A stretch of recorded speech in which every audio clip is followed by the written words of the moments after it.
होता नहीं, कोई इसका सरोकार नहीं।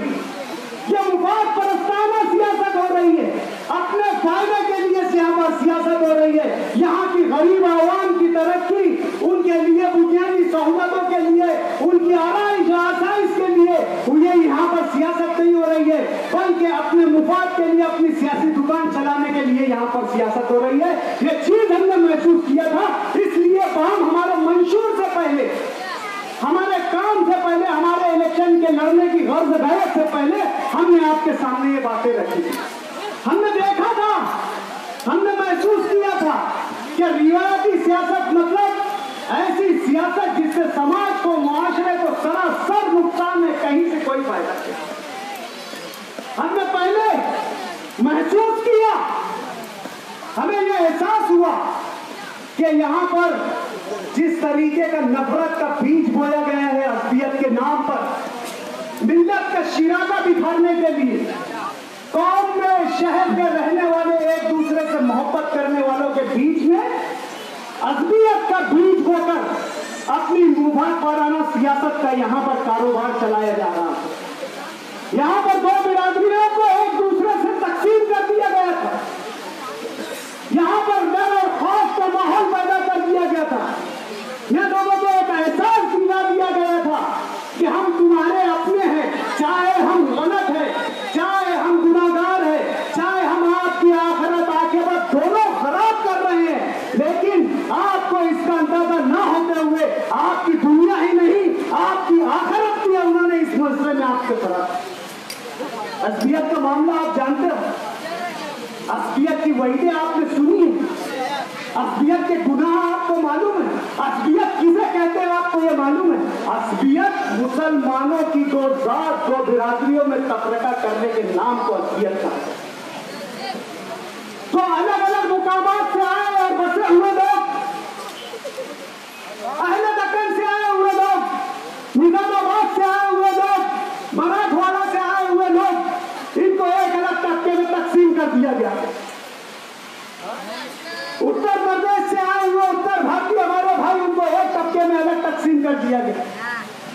ठीक है, अपनी लिसानी तहजीब होती है, अपनी जबानी तहजीब होती है, अपनी सकाफती तहजीब होती है, तो यह फिक्री बात है कि इंसान, आज एक बच्चे की भी अगर आप मिसाल लोगे तो बच्चा अगर 10 गैर मारूफ लोगों में, गैर पहचान वाले लोगों में उसका कम शनासा आदमी, ऐसा समझ लो कि मोहल्ले के 10 बाहर के लोग और गली के एक लड़का वो 11वां अगर उसमें खड़ा कर देंगे तो 1 साल का बच्चा भी रोता बिलखता अपने शनाशा जो अपनी गली में रहता उसके पास जाएगा। तो ये फितरत है कि अपने लोग हैं, अपनी जबान बोलते हैं, अपनी जैसी रस्में अदा करते हैं, शादी ब्याह मौत मैयत से, तो जाहिर सी बात है ऐसे लोग हल्का अपना बना कर रखते हैं, एक जगह रहते हैं। तो इसका मतलब ये नहीं कि आपस में एक दूसरे से मुनाफरत है, आपस में एक दूसरे से दुश्मनी है, आपस में एक दूसरे के खून के प्यासे हैं। इनमें भी आज अपनी इस्लामी भाई होने की निस्बत से एक दूसरे से प्यार है।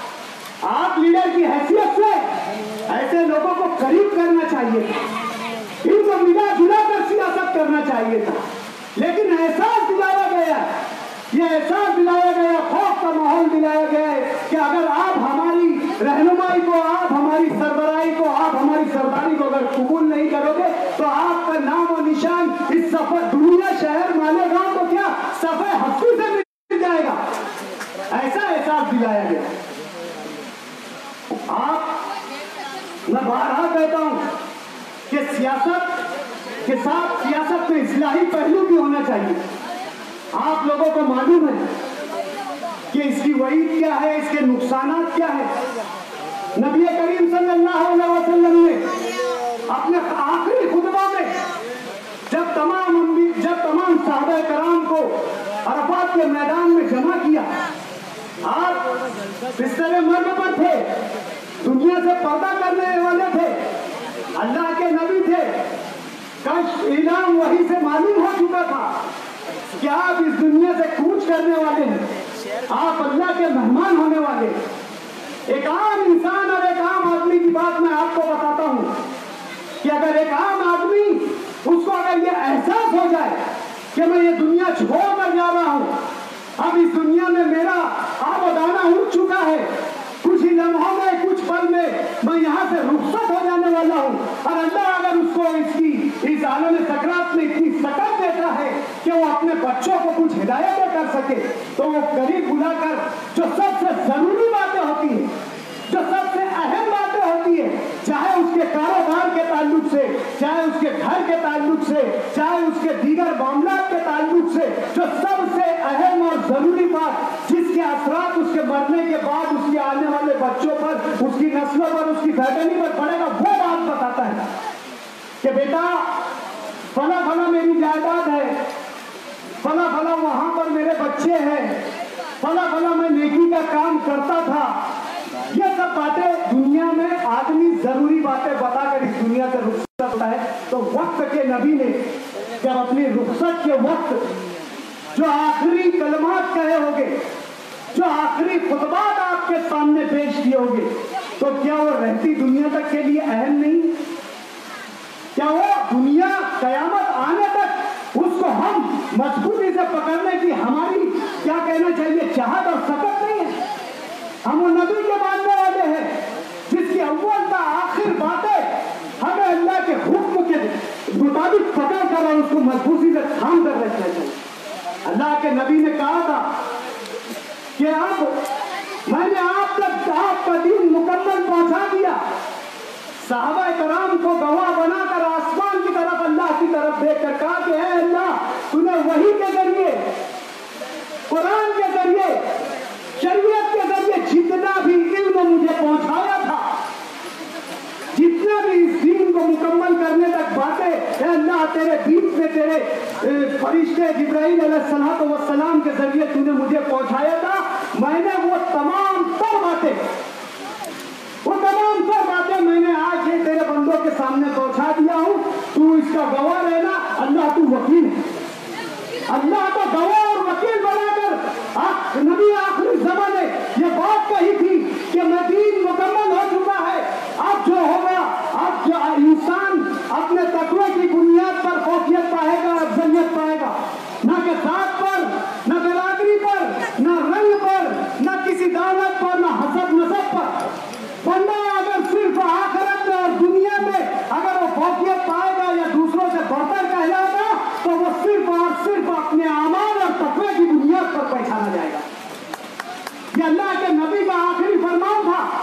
ना उम्मी को अजमी पर फौकियत हासिल होगी, ना अजमी को उम्मी पर फौकियत हासिल होगी, ना काले को गोरे पर फौकियत हासिल होगी, ना गोरे को काले पर फौकियत हासिल होगी, ना सुर्ख को इन दोनों पर फौकियत हासिल होगी। नबी करीम ने आगे के लिए, उम्मत को जीने के लिए और उम्मत को एक साथ रहने के लिए, उम्मत को एक साथ इत्तेहाद के साथ रहने के लिए फार्मूला बता दिया। लेकिन कुछ मुफाद परस्त सिर्फ अपनी सियासी दुकान चलाने के लिए, सिर्फ अपनी दुनिया में बरतरी और भलाई के लिए, अपनी सरदारी और सरकारी काम करने के लिए दीन के इतने अजीम शार से खिलवाड़ कर रहे हैं। उसमें न सिर्फ आपकी दुनिया खराब हो रही है, बल्कि आपकी आखिरत भी खराब किया जा रहा है। इस तरीके की बुराई हमने यहाँ पर महसूस की। हमने देखा कि यहाँ पर इस तरीके की बुराई यहाँ पर हो रही है। और दूसरी बात, पूरे शहर में जो आज की मुफाद परस्ताना क़यादतें हैं, पूरे शहर में और बिलखुसूस इन इलाकों में मैंने देखा और महसूस किया कि पैसों की तौर पर जो लोग इस इलाके में ज्यादातर माशी तौर से कमजोर हैं, जो रोजगार का धंधा करने वाले हैं, रोज अपनी मेहनत की कमाई खाने वाले हैं, कम पैसों में अपना गुजारा करने वाले, ऐसे मजबूर और ऐसे बेकस लोगों को पैसे की जोर पर, पैसों की लालच देकर उनकी जमीन को, उनकी राय को, उनकी शहादतों को हर बार यहाँ पर खरीदने की कोशिश की गई। मैं ये बात यहाँ के लोगों को बारहा कह चुका हूँ कि चंद रुपयों की बदौलत आप अपने मुस्तकबिल का सौदा करते हो, आप अपने आने वाले बच्चों की नस्लों का सौदा करते हो, आप अपने वार्ड के बेहतर अपने मुआशरे के बेहतर मुआशरे का सौदा करते हो। आज हम इस दुनिया में इस्लाम के मानने वाले हैं, इस्लाम के पैरोकार हैं, वहां ये मजहब हमें अपनी शहादत का सौदा करना कभी नहीं सिखाता।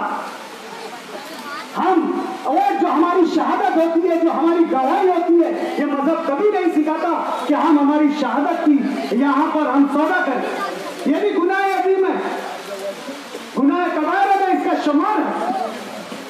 बहुत सारी बातें हैं यहाँ पर जो हमने महसूस की थी यहाँ पर आने से पहले। यहाँ की सियासत की गंदगी की हमने महसूस की थी कि यहाँ के नौजवानों में कुछ सियासी लोगों के जरिए, कुछ सियासी घरानों के जरिए या कुछ सियासी लीडरों के वर्करों के जरिए यहाँ के नौजवानों में मंशियात और नशा और अभियान का इस्तेमाल करने की आदत और नशा पैदा कर दी गई है, सिर्फ और सिर्फ इस मुफाद के लिए कि उनके अगर कोई सियासी दुश्मन है तो ये इस तरीके की जो मंशियात और नशा और दवाएं जो इस्तेमाल करते हैं उनका इस्तेमाल कर उनको हरासान और परेशान किया करते हैं।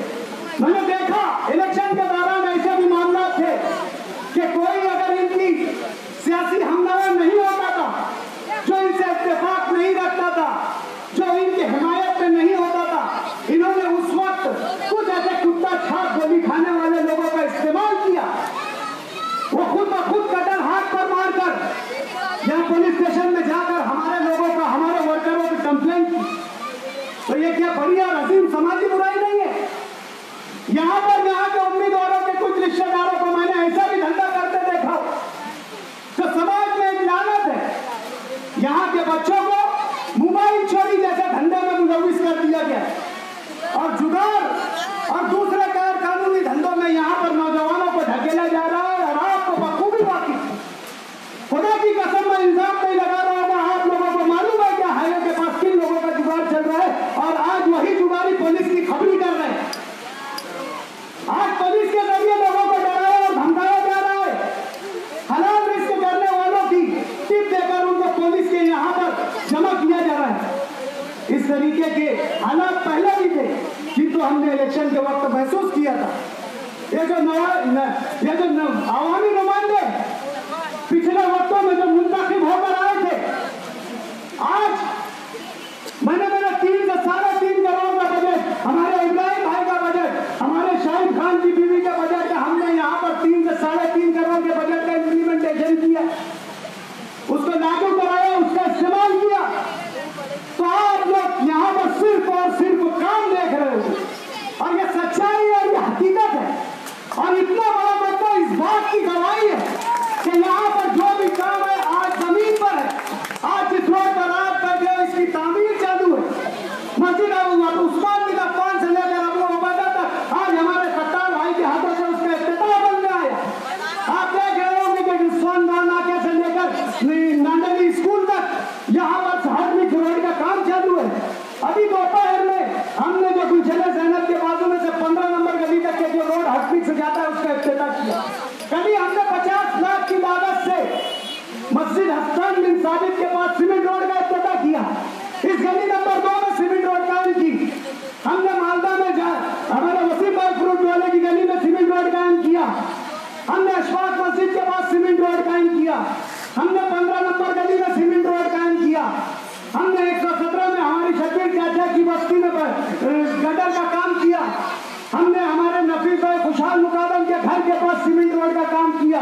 हमारे खलील भाई के कारखाने के पास सीमेंट रोड का काम किया। हमने समद भाई बंगाल वाले के कांटे के पास सीमेंट रोड का काम किया। आज हमने 19 गट नंबर 83 में 43 लाख की लागत से सीमेंट रोड का काम किया। गट नंबर 83 के जिम्मेदारान फारूक भाई, सलीम भाई, इमली वाले और हमारे चाचा यहाँ पर मौजूद है। गट नंबर 45 में हमने 2-3 सीमेंट रोड का काम किया। ये सिर्फ और सिर्फ 2 साल के अरसे में आप देखोगे कि साबरा हकीम के दोनों जानिब से आज नाले का काम चालू है। जैतून हकीम मस्जिद से लेकर सवनगढ़ नाके तक आज नाले का काम चालू है। आई मरी से लेकर झांझेश्वर मंदिर तक के हॉट मिक्स रोड का काम हो चुका है। शगुफ्ता मस्जिद के पास सीमेंट रोड का काम चालू है। ये सिर्फ और सिर्फ हमारे 3 करोड़ बजट का नतीजा है, हमारे इब्राहिम भाई, गबू भाई और हम सबकी मेहनत का नतीजा है, जो आज दिख रहा है, आज आप लोगों के सामने। आज ये बात झूठ नहीं है। आज जिन लोगों ने हमारे सामने हमारी मुखालिफत को उम्मीदवारी की, हमने उनके घरों तक, उनकी साइकिलों तक, उनके कारखानों तक 70 लाख की लागत से ऑटविक्स तामीर कर दिया। हमने इलेक्शन में कहा था कि कम से कम ये वो वार्ड ये किसी के वालिद के नाम की है जो आप जिम्मेदार इलेक्शन में रहे हो, कम से कम अपनी हुम्मियत को, गैरत को जिंदा रखते हुए इसकी तो तामीर कर लेते थे। नहीं हो सका, मेरे चचा है, मैंने तामीर कर दिया, आज उसका काम मुकम्मल हुआ। अपने गुलशन इब्राहिम का रोड 25 लाख की लागत से तामीर कर दिया। तो कहने और बोलने और बताने का मकसद ये है कि हमने सिर्फ 2.5 से 3 करोड़ के बजट में आज हर तरफ आपको काम ही काम नजर आ रहा है। अभी से इस साल का 2 करोड़ के बजट का काम का इम्प्लीमेंटेशन होना बाकी है, उसके कामकाज होना बाकी है। अब ये जब काम अमल में आएगा तो मालदा से लेकर हमारे झांझेश्वर तक के जितनी बारी गलियां तमाम में गटर और रोड हो जाएगी। ये मेरा आपका वादा, ये साथ है। तो कहने का मतलब जो मैं बता रहा था कि समाजी बुराई और सियासी बुराई जो बनती है यहाँ पर, जिसको हमने महसूस किया, तो बजट था, हरद्वार का बजट था, दादा उसे आमदार होने की हैसियत से उन्हीं को बजट दिया। खुद को 3 से 3.5-4 करोड़ का बजट मिला। आप यहाँ पर वार्ड एरिया में मोहल्ला बैठे अपने हाथ पर, अपने दिलों पर हाथ रखकर इस बात की गवाही दे कि क्या ये 3 करोड़ के काम की बनिस्बत वो 6 करोड़ का काम इस वार्ड में हुआ है। हुआ होगा तो कोई एक आदमी इस मंच से खड़ा होकर शहादत दे दे कि हाँ ये 3 करोड़ से ज्यादा वो 5 करोड़ में हमने काम देखा। हाँ देखा होगा, जरूर देखा होगा। 109 में प्लांट देखा होगा, पावर हाउस के पास प्लांट देखा होगा, हाईवे के पीछे प्लांट देखा होगा, कारखाना देखा होगा, ये जाती इमलाक देखा होगा, चक्की चलाते चलाते कारखानेदार होते देखा होगा। लेकिन आवामी काम आप लोगों ने नहीं देखा। और जब इन सब नौयत और इन सब हालात की बुनियाद पर जहां पैसा, दादागिरी, गुंडागर्दी, असबियत, वहां नताइज अच्छे आ सकते हैं। मुझे आप बताओ, इस इलेक्शन के नताइज अच्छे आ सकते हैं जो मंफी प्रोपेगेंडा, मंफी सोच और मंफी ज़हनियत के साथ जो इलेक्शन हुए उसके नताइज अच्छे आ सकते? बिल्कुल नहीं आ सकते, कतई नहीं आ सकते। उसका नतीजा भी आप लोगों ने देखा होगा कि इलेक्शन हो जाने के बाद जब आपने उनके दरवाजे काम लेकर गए कि फला काम हमारा करवा दो, गट नंबर 41 से हमारी माहें बहनें पहुंची थी, काम तो नहीं मिला। काम के एवज में खूबसूरत लेटेस्ट नई 2017-18 की गालियां मिली, ऐसी गालियां जो हमारी माँ बहनों ने कभी नहीं सुनी। गली का वायर खराब हो जाता है। ईद का रोज, ईद जैसे मुकद्दस दिन पर, खुशियों का त्योहार है, जाहिर सी बात है, ख्वाहिश होती है, उम्मीद होती है, लाइट तो हर घर में चलना चाहिए, इस बात की शिकायत दी गई तो क्या हुआ? गालियां सुनी गई। ये चीज को हमने महसूस किया, हमने सियासत की ये गंदगी को महसूस किया। उस वक्त हमने फैसला किया कि हमको सिर्फ यहाँ पर तामीरी काम नहीं करना है, यहाँ के साथ इस तामीरी काम के साथ साथ इन लोगों की सियासी सोच, सियासी ज़हनियत यहाँ के रहने वालों की बदलना होगी। इस बात का एहसास इनको दिलाना होगा कि इन झमेलों में पड़कर आपको बुनियादी सहूलतों से दूर रख दिया जाता है, वंचित कर दिया जाता है। आप लोगों को आपको असलियत के नाम पर, आपको पैसे पानी की बुनियाद पर, दादागिरी के नाम पर आपको जो मिलने वाली सहूलतें हैं उससे आपको दूर कर दिया जाता है।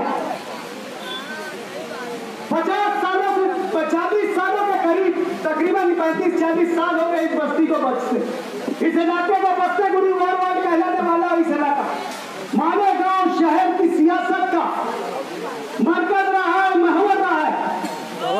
यहाँ पर जो बातें होती है, जो फैसले होते हैं, उसके असरात पूरे शहर में दिखाई देते हैं। ये इलाका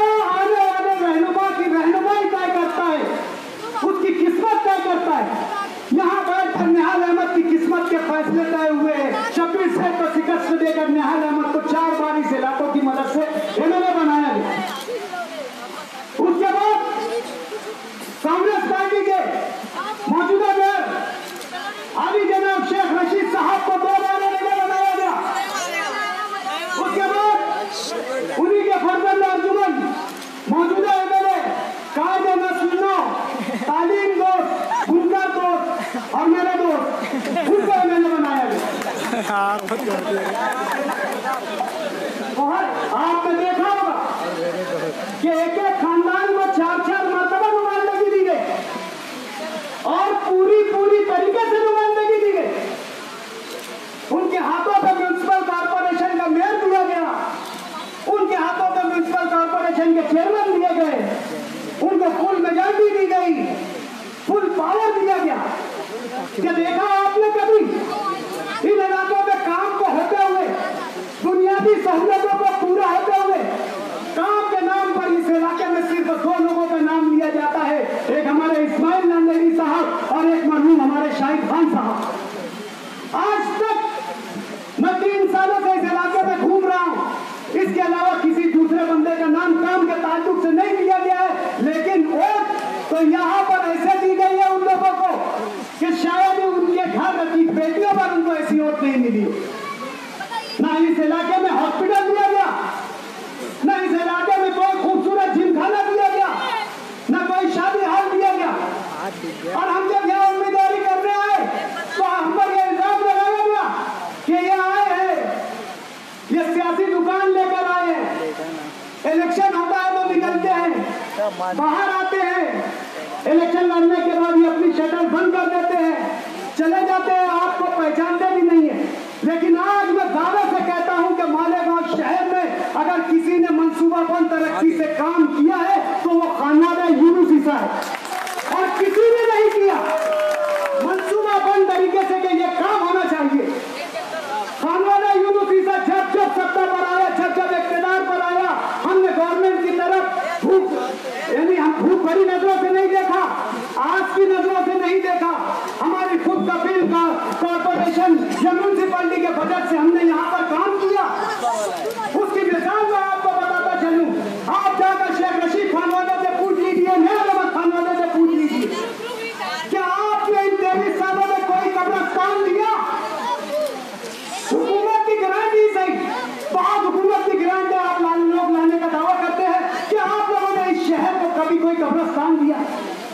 मेरे वालिद मोहतरम यूनुस ईसा जब सदर बदलिए हुए उस वक्त म्यूनिसिपैलिटी के कानून से एक कलम हुआ करती थी 58 को, 1991 17 दिसंबर 1991 को अल्लाह ताला ने उन्हें सदर बदलिया के ओहदे पर फायज किया।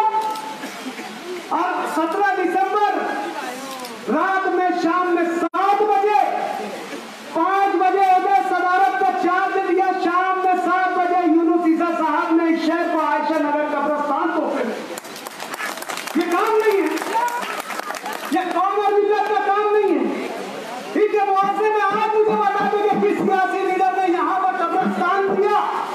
जरूरत को महसूस करते हुए निहाल साहब आगरा रोड के उस पार, शेख रशीद साहब आगरा रोड के उस पार, बता दो मुझे कि उन्होंने इस जरूरियत को महसूस करते हुए कब्रिस्तान दिया? नहीं दिया। ये कॉर्पोरेशन के फंड से, कोई हुकूमत के फंड से नहीं। हमने हुकूमत के फंड का इंतजार नहीं किया। दूसरा काम, इस्लामाबाद की पानी की टांकी। बहुत से लोग दावा करते हैं कि हमारे कामों का डीएनए एनालिसिस करा दो, चेक कर लो कि काम किसने किया है। आपका डीएनए तो टेस्टिंग में भी निकल सकता है, सेरोगेटेड में भी निकल सकता है कि यहाँ का माल वहाँ दूसरी जगह पैदा हो गया, लेकिन यूनुस ईसा का काम का डीएनए करा दो।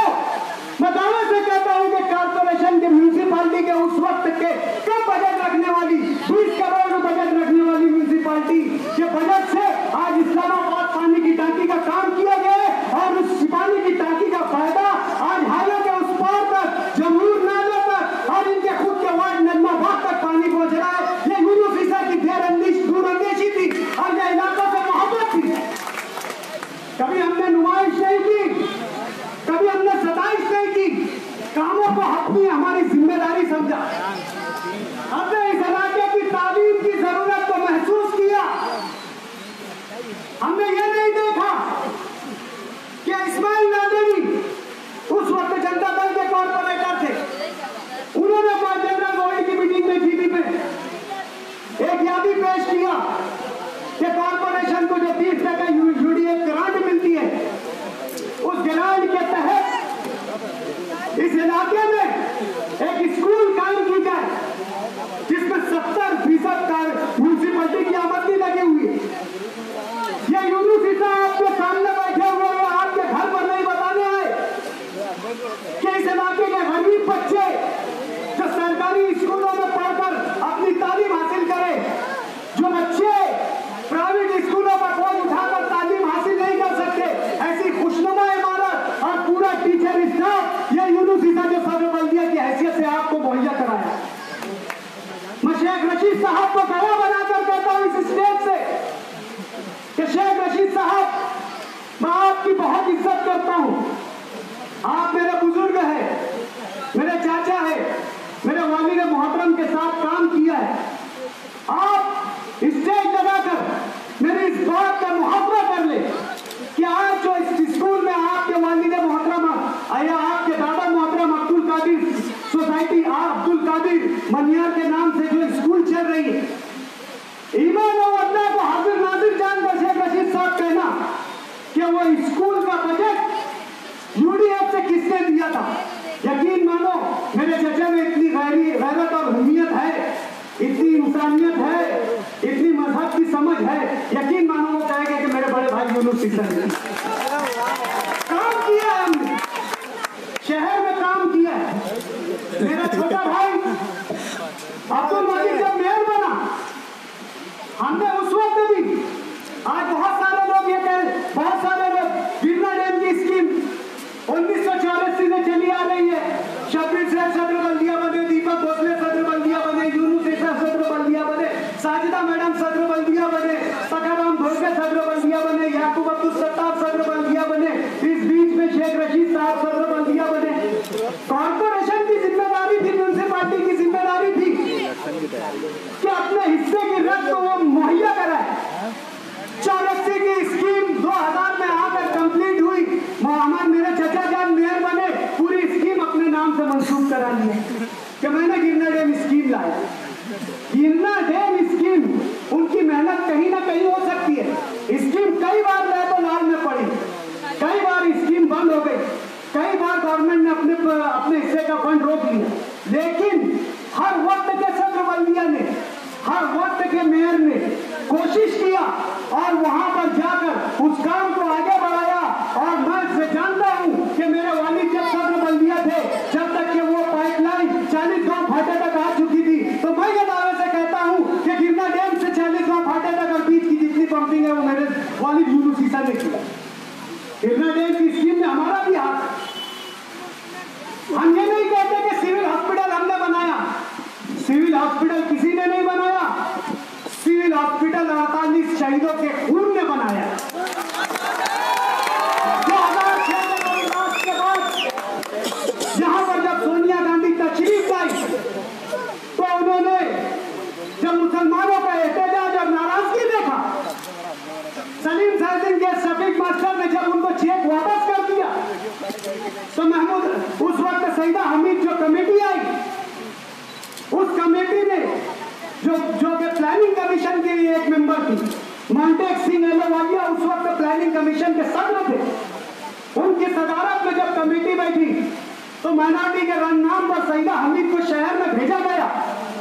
तो सईदा हमीद ने शहर के इन इलाकों में, पसमानदा इलाकों में दौरा किया, तो उन्होंने इस शहर के लिए 2 स्कीमें दी। एक आप जो 11,520 मकानात की शक्ल में आए, IHSDP घरकुल योजना देख रहे हैं वो, और दूसरा सिविल हॉस्पिटल। यहाँ कहीं ना कहीं कोशिश हो सकती है।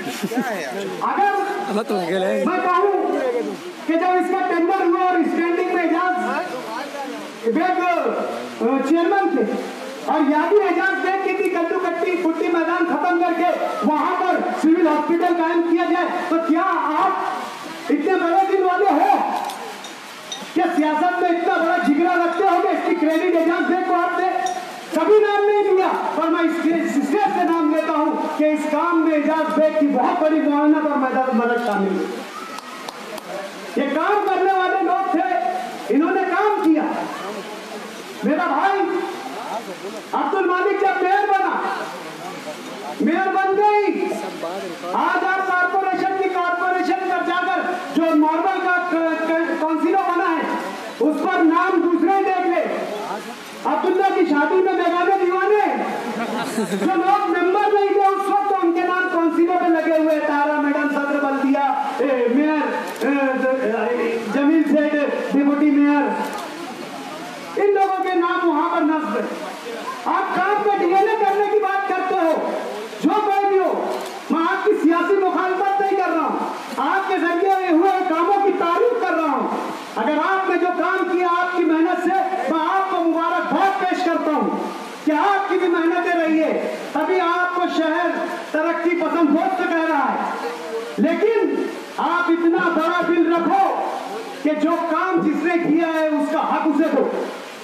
आज 11 करोड़ की ये बिल्डिंग जो शान से आपके सामने खड़ी हुई है, मौलाना अब्दुल कलाम आजाद के नाम से, आपके शहर की जो पहचान बनी हुई है। डीएनए करने की बात करते, जो लोग डीएनए करने की बात करते हैं, मैं उनसे दावा करता हूं कि जाकर उस बिल्डिंग का दावा डीएनए कर लो, सिर्फ और सिर्फ उसमें अब्दुल मालिक का स्पर्श दिखेगा। अब्दुल मालिक जिन्हें स्कॉट के पैसों से जो मयूर एंटरप्राइजेस को ठेका दिया गया था और ठेके के एवज में वहां पर उस बिल्डिंग को 5 करोड़ की कीमत से तामीर किया जाए, ऐसा अब्दुल मालिक ने वहां पर प्रपोजल लाया और महासभा में वो मंजूर हुआ और उन्हीं के मेयर के टाइम में वो काम शुरू भी हुआ। अब ये हुआ कि हमने काम शुरू कर दिए, माँ बाप कहीं खो गए, तो बच्चे के माथे पर अपना नाम बंद होना चाहिए, बिल्कुल बंद होना चाहिए। आप काम कर रहे हो, बेशक उसकी क्रेडिट आप लीजिए, बिल्कुल धड़ल्ले से बोलिए, और जो आप बोल भी रहे हो, जो आप काम कर रहे हो बोल भी रहे हो, उससे इनकार भी नहीं। हालांकि अगर उस काम की डीएनए की बात भी अगर करेंगे तो बहुत सारी डीएनए फॉल्स आ जाएंगे, निगेटिव आने वाले, मैं बता सकता हूँ। लेकिन मैं चाहता हूं कि अभी मैं बहुत ज्यादा वो बातों में ना पढ़ूं, बहुत उलझना। मैं मेरे काम की बात बता रहा हूं, मेरे खानवादा की काम की बात बता रहा हूं। हमारी कोशिश, हमारी मेहनत, हमारा खून जो इस मिट्टी में शामिल है, हमारा पसीना जो इन कामों में शामिल है, मैं वो आपके सामने बताना चाहता हूँ। जिस पर आपको गुमराह किया गया, बार बार बताया गया कि ये खानवादा कभी काम नहीं करता, ये खानवादा, हमने तशहीर नहीं की कामों की, हमने इसको अपना मकसद, अपनी जिम्मेदारी समझकर किया, अपने कौम की, अपने माशरे की, अपनी बिरादरी के फायदे का समझ के किया। हमने कभी इसको पढ़ाई के लिए, नाम और नमूद के लिए नहीं किया। आज आप करीब दिलावर हाल देख रहे होंगे, जाके उस काम का भी डीएनए करा लो, ये सिर्फ और सिर्फ अब्दुल मालिक की देन है। पांसी सोडा फैक्ट्री के पास आप जो हॉल देख रहे हैं, रशीद सेठ योजना अली की और सलीम गाजियानी की यादी पर याकूब सत्तार नाम से जो हॉल चल रहा है, अब्दुल मालिक की देन।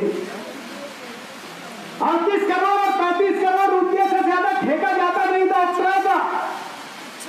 मालेगांव शहर में पहली मर्तबा कॉर्पोरेशन की इनकम सोर्स बढ़ाने का काम अगर किसी ने किया तो वो मेरे छोटे भाई अब्दुल मालिक की मेयरशिप में हुआ।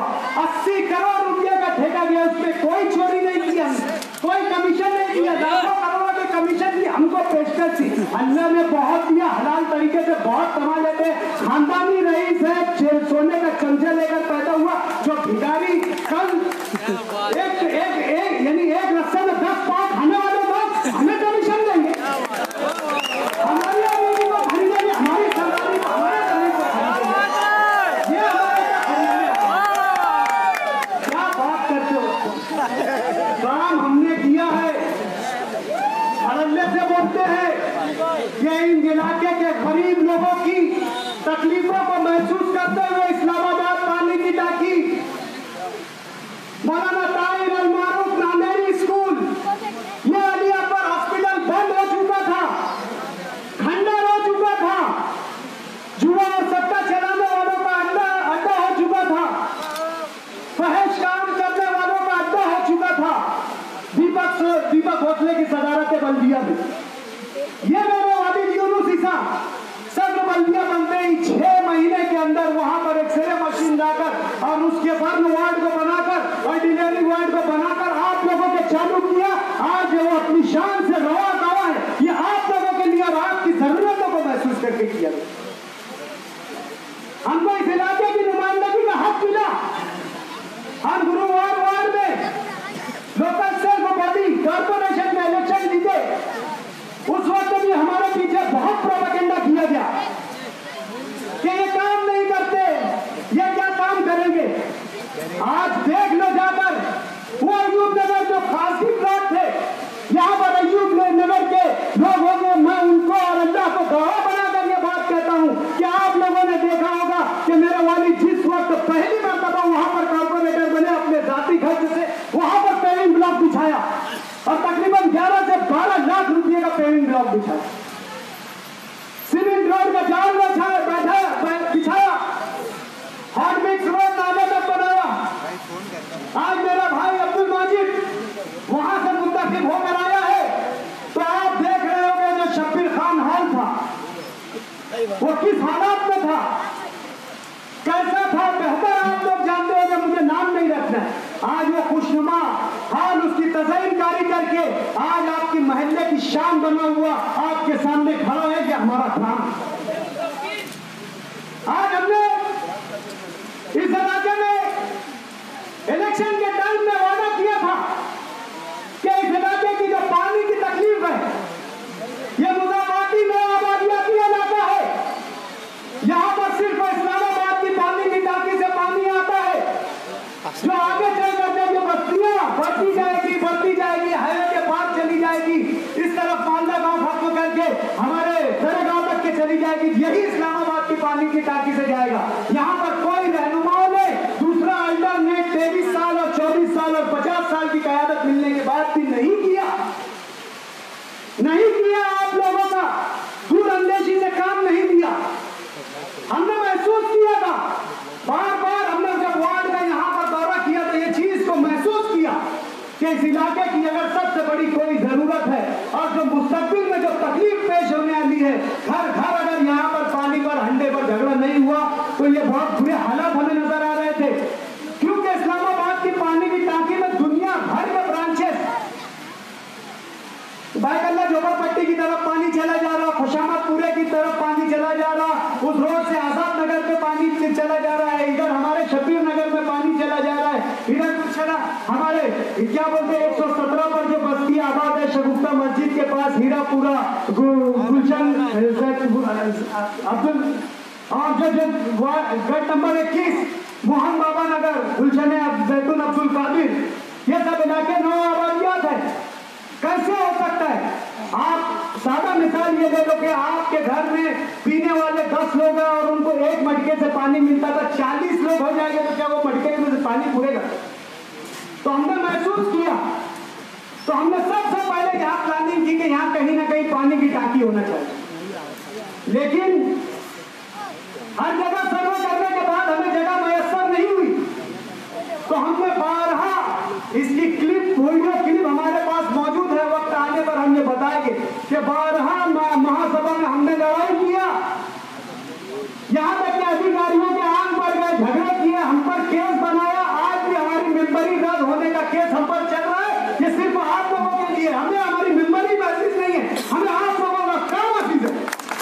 आज हम तीनों भाइयों, हम आज तीनों चारों भाइयों और मेरे वालिद पर मेंबरी रद्द होने का केस चल रहा है। कमिश्नर ने हम पर बदकलामी का केस दाखिल करते हुए क्यों ना इनकी मेंबरी रद्द की जाएगा नोटिस शासन से तरफ से दिया। जब पानी की टांकी का इंतजाम नहीं हुआ तो हमने महासभा में बहस करके, हमने महासभा में पूछा, टेक्निकली तौर से पूछा, इंजीनियर से पूछा कि आप जितनी नई मशीनें डाल रहे, जितनी नई लेन पानी की तरह डाल रहे हो, जो आपने हाइड्रोलिक सर्वे किया है, आप जितनी पानी की टांकी, जितनी पानी की नई लेन डाल रहे हो, अगर आप पानी देने पर आओगे 5 घंटा तो कम से कम 40 घंटा आपको दरकार होगा पानी देने के लिए। तो क्या आप कुदरत का निजाम चेंज करोगे? क्या आप अल्लाह रब्बुल इज्जत से 40 घंटे का दूध मांगोगे? क्या अल्लाह हमारे माले गांव की मुसीबत है तू यहाँ पर 40 घंटे का दिन कर दे ताकि हम लोगों को पानी पहुंचा सके। अरे यहाँ इंतजाम करो। तो आज आप देख रहे होंगे कि खालिस हीरापुरा के लिए 2.25 करोड़ की लागत से एक पाइपलाइन गुलशन महमूद की पानी की टांकी आपने देखे होंगे। बाग महमूद कहां पर है? 4 किलोमीटर की वो रेंज पर पानी की पाइपलाइन डालकर सिर्फ 1000 मशीन के लिए गुलशन, ये जो हमारा शब्बीर भैया की बस्ती है हीरापुरा, उसके लिए वहां से पानी लाया जा रहा है। 71 MLD जो शाम गांव में मौजूद है, वहां से जो नई बस्ती जो हमारे मालदा के गांव बसे, जो कॉलोनियां बस रही है, उसके लिए एक स्पेशल लाइन गई है। हाईवे क्रॉस नहीं कर सकते, हाईवे अथॉरिटी परमिशन नहीं दे रही थी, लेकिन हमने हाईवे अथॉरिटी से लड़कर मुसलसल फॉलो अप देकर आज 71 MLD से सिर्फ हम हमारे गुलशन इब्राहिम के भाइयों के लिए और बहनों के लिए पानी लाने का नियोजन कर रहे हैं। और सिर्फ मालदा जो 2 टांकियों से हमें पानी मिलता था, मालदा ये जो हमारी आजाद नगर की टांकी है, अली अकबर की टांकी है, उससे और इस्लामाबाद से आज हमने नियोजन किया कि इस्लामाबाद से सिर्फ गुलशन नगर चलाया जाएगा। अब आप सोच लो कि आपके जैसी 10 बस्तियां इस टांकी पर चलती है, सिर्फ वाहिद आपकी बस्ती चलेगी तो आपको कितना पानी मिलेगा? ये हमारा नियोजन, ये हमारा आप लोगों का काम काज, ये हमारा काम काज, ये आपकी तकलीफ को महसूस करते हुए हमने ये काम किया। और सिर्फ मालदा जो है वो हम हमारी आजाद नगर की टांकी से चलाएंगे। कहने का मतलब ये है कि हम सिर्फ काम पर यकीन रखते हैं, काम करने वाले लोग हैं, आइंदा भी काम करेंगे। आप लोगों से वादा है कि हम हर सूरत में आप लोगों के यहाँ पर काम कर दिखाएंगे।